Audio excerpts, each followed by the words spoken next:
নমস্কার বন্ধুরা, আপনাদের সকলকেই স্বাগত জানাই ঘোষ কিচেনে।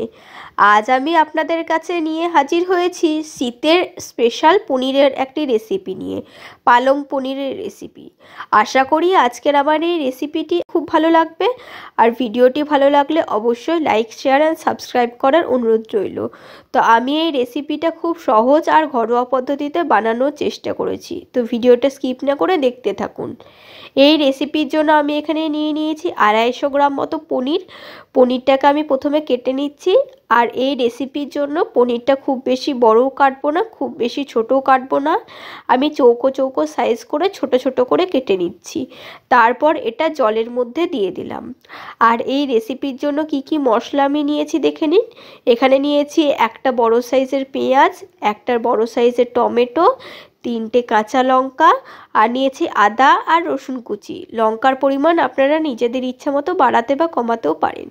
আর এদিকে নিয়ে নিয়েছি পালং শাকটাকে খুব ভালোভাবে আমি ধুয়ে নিয়েছি, আর সাথে নিয়েছি সামান্য ধনেপাতা। এবার আমি এখানে জল গরম হতে বসিয়ে দিয়েছি, আর তার মধ্যে দিয়ে দিলাম একটু বেকিং সোডা। আর তার মধ্যে এবার শাক আর ধনেপাতাটাকে আমি দিয়ে দিলাম, আর দিয়ে দিচ্ছি এই সাথে সাথে পরিমাপ মতো লবণও। এবার সব কিছুকে 2 থেকে 3 মিনিটের জন্য খুব ভালোভাবে আমি জলের মধ্যে ফুটিয়ে নেব। বেকিং সোডা দিলে দেখুন শাকের রঙটা একদমই ফ্যাকাশে হয়ে যায় না, আর কতটা সুন্দর সবুজ আছে। এবার এগুলোকে তুলে আমি ঠান্ডা জলের মধ্যে দিয়ে দিলাম, যেন পালং শাকটা তাড়াতাড়ি ঠান্ডা হয়ে যায়। আর পনিরগুলোকে ভেজে নেওয়ার জন্য দেখুন আমি এখানে সামান্য পরিমাণে বাটার ইউজ করেছি। আপনারা চাইলে পনিরটাকে না ভেজেও এই রেসিপির মধ্যে দিতে পারেন। তো পনিরটাকে সামান্য ভেজে নিলে এর টেস্টটা বেশি ভালো হয়, তাই আমি সামান্য পরিমাণ বাটার দিয়ে পনিরটাকে ভেজে নিচ্ছি। তবে পনিরটাকে খুব বেশি লাল করে ভাজার প্রয়োজন নেই, সামান্য রং চেঞ্জ হওয়া পর্যন্তই দেখুন আমি ভেজে নিয়েছি। তারপর আমি এগুলোকে তুলে নিলাম। এবার ওই ফ্রাই প্যানের মধ্যেই দিয়ে দিলাম সামান্য পরিমাণে সর্ষের তেল। 1 চামচ সর্ষের তেল দিয়েছি, তার মধ্যে দিয়ে দিলাম 1 চামচ পরিমাণে গোটা জিরে আর একটা শুকনো লঙ্কা। এই সমস্ত কিছুকে একবার নেড়ে চেড়ে নেবো। খুব ভালোভাবে ফোড়ন থেকে সুগন্ধ বেরিয়ে এলে আমি তার মধ্যে অ্যাড করে দিলাম আদা কুচি আর রসুন কুচি। আদা আর রসুন কুচিটাকে কিছুক্ষণের জন্য নেড়ে চেড়ে একবার ভেজে নেব।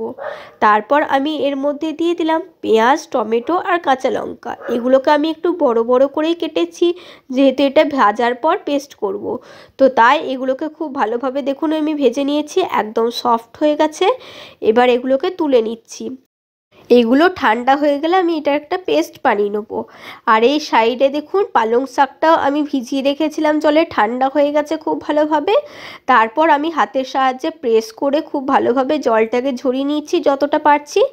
তারপর এটাও আমি সব মশলার সাথে একসাথে দিয়ে জল ছাড়াই পেস্ট বানিয়ে নেবো। তো দেখুন আমি একটা পেস্ট বানিয়ে নিয়েছি, একদম মিহি একটা পেস্ট হয়ে গেছে। এবার এটা কুক হতে খুব বেশি সময় লাগবে না। তো ওই প্যানের মধ্যে আমি অ্যাড করে দিলাম 2 চামচ মতো সর্ষের তেল।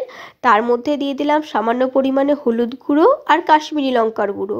তেল খুব ভালোভাবে গরম হওয়ার আগে আমি এটা দিয়েছি, কারণ তেল গরম হয়ে গেলে এটা পুড়ে যাওয়ার সম্ভাবনা থাকে। তারপর এর মধ্যে অ্যাড করে দিলাম পালং শাক, আদা, রসুন, টমেটো, কাঁচা লঙ্কার পেস্টটা। এই সমস্ত কিছুকে মিশিয়ে কষিয়ে নেব। আর এর মধ্যে আমি অ্যাড করে দিচ্ছি পরিমাপ মতো লবণ। শাকটা যেহেতু সেদ্ধ করার সময় আমি লবণ দিয়েছি, তাই লবণের পরিমাপটা এখানে একটু কমই দেবেন। এবার আমি এই সমস্ত কিছুকে মিক্স করে নিলাম ভালোভাবে। তারপর আমি এর মধ্যে অ্যাড করে দিলাম ভেজে রাখা পনিরগুলোকে। সমস্ত কিছুকেই মিক্স করে নেব। আর এটা একটা মাখো মাখো রেসিপি হবে, তাই গ্রেভিটা অনেকটাই ঘন হবে। আর কষাতে কষাতে দেখুন আমার গ্রেভিটা অনেকটাই ঘন হয়ে এসেছে। এবার আমি এর মধ্যে অ্যাড করে দিলাম সামান্য পরিমাণে গরম মশলার গুঁড়ো। ব্যাস, তাহলেই তৈরি আমাদের শীতের স্পেশাল পালং পনির।